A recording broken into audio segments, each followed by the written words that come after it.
or the river Nile. So for the other part, we neglected Africa, we neglected these people. Israel penetrated this point with the influence, with the relation with Ethiopia, and made lots of projects with these countries, especially with the people. So you know that they training lots of African youths that they are training now in Israel, and they also have some strategic relation with the army and with giving them weapons and to give them some economic aids. And these countries also, they understand that Israel, it is the main gate to the Western countries, the main gate to Europe, and the main gate to America, and to get their economic aids. So they understand this point of view. So this every time there's the influence of Israel on the River Nile sources. Yes. So my question to you is, why now? Why now use this tool, or do use this weapon that they have always threatened Egypt with? Yes. And with the pace, like you mentioned, the continuous negotiation that's probably is going to be failing forever. Yes. And they're going to be implementing the dam the way they want to implement it. And then we're going to be faced with a national security issue, and then we will have to take decisions whether we take actions or strict actions towards Ethiopia or not. So my first question is, why now? Why did Ethiopia move now? You know that now it is a troubling time in Egypt, especially after the 25th January revolution. Egypt, it is an unstable situation. We have some political troubles and stability and all this point. So Ethiopia, with the pushing of Israel, you should benefit of your projects now. Egypt has no big hands now. Egypt or the Egyptians now, they are in troubles, so you should benefit of this. So they started especially the construction and to make the execution of this project after the revolution. Yes, they prepared lots of things during the time of the former President Mubarak and all this, but the execution and the work of the project started after the revolution. And now we can make negotiation, but they build.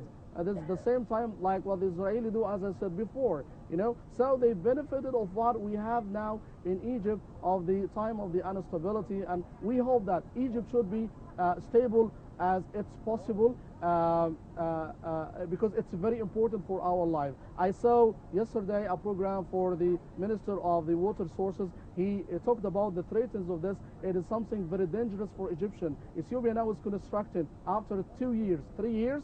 So we will have that dam that will reduce the amount of water of Egypt. So we should have all our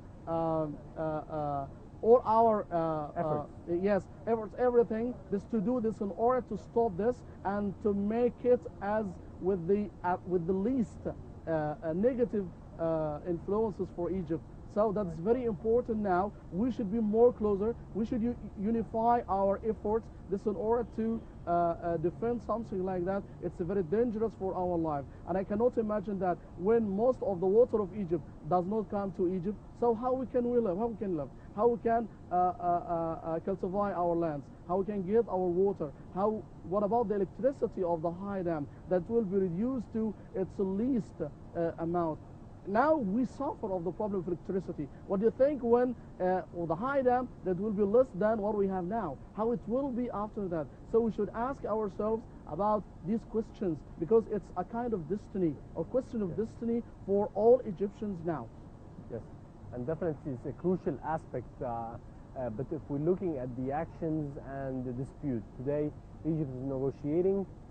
You have a lot of sense when you're saying the negotiation will take forever. Yes. And it will end up for nothing, which has been the case because the Ethiopian file has been open for a very long time now. Yes. And there has been a lot of discussions with Ministry of Irrigation, even in the previous 3 or 4 ministers of irrigation. They had the same thing. Yes. And the same discussion. The previous minister, Mahmoud Abu Zaid, Yes. He was also one of the drivers who had good relations with the African and Nile basin countries, and he did a lot of efforts in that aspect. But yet, if we're looking at this whole situation that's going to be continuing, what is the firm or strict action that Egypt should be taking? Is it a military solution? Is it a diplomatic solution? what do you think is the correct path to resolve this issue? Surely that we should use all the solutions.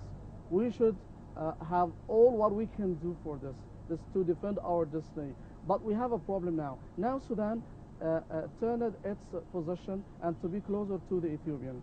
Okay, you know, also this closer to what is the instability of Sudan, and Ethiopia also has lots of factors in Ethiopia itself, can do lots of things Yes. in Sudan, especially with the rebels of the Sudan and Kordofan and in Darfur and even of the South Sudan. Ethiopia played a big role of that.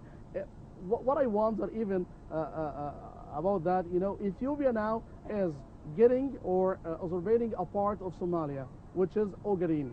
Now it's occupying a part of Somalia, which is Ogaden.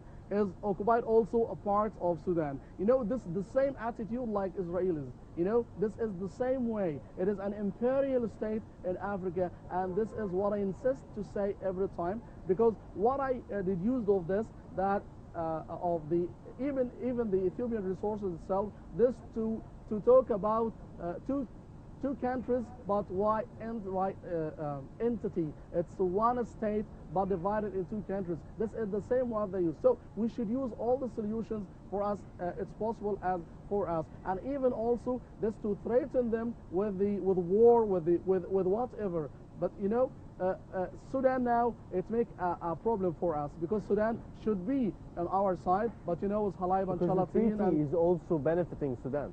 The yes. original treaty Yes. is benefiting Sudan. So the switch of stance is definitely affecting Sudan too, and I Yes, wonder but- why they did that. Yes, what of the catastrophes and disaster of this, if because the amount of water that will be on that dam on Ethiopia, if there is a problem in that, I will destroy it. Sudan will be covered with water, will inundated. So you know, Sudan will be affected negatively more than what we have in Egypt if there is a problem in that. But the problem after the possession of the Muslim brothers from the throne, you know that they had close relation between the Sudanese and the Muslim brothers, and about Shalatin and Halib, and the flexibility of this point and to give them. So when the regime changed it, so we found the positions also changed between Egypt and Sudan. Now Sudan turned its position to Ethiopia, and also surely that, and I'm convinced that they have their own secret negotiations about the benefits of this. At the same time that Sudan should be supporting the Ethiopian position. This is what we see. But Egypt should do everything. We should also do our pressure even for the international community. And also I heard the minister yesterday that talking about that we put this case on the international courts about this point, and to do about the rights of Egypt on the Nile, because we have lots of treaties that obligating Israel for not to do any project that will hurt or will reduce the amount of water in Egypt. We have lots of these treaties, 19.2, 19.6, 19.9. We have lots of treaties about that. But you know now, Israel with Ethiopia. So United States should be with Israel. And Europe also, even if not supporting directly, okay, it will be neutral position for not supporting or on that side. You know, it's very complicated. But anyway, Egypt, when Egypt should a strong country, and we have a strong political regime, surely that Egypt should do lots of things. But we should be more stronger inside Egypt and to be stronger from outside. Yes, also. let's hope for that, because everybody is also looking for a firmer stance towards what's happening, and the worries around the dam Yes. is really huge for Egyptians. Yes. And I'd like at the end to thank you very much, Ismail Hamid, researcher in comparative religion. It has been a great pleasure to have you with us. Thank you very much for joining us. Now, after the break, we'll definitely have more of segments that we will be looking at. We're having a musical segment. We'll be looking at some political stories that focused on the presidential elections and the candidates who are going to be running for the presidential candidacy. Let's have this short break and returning back for more discussions.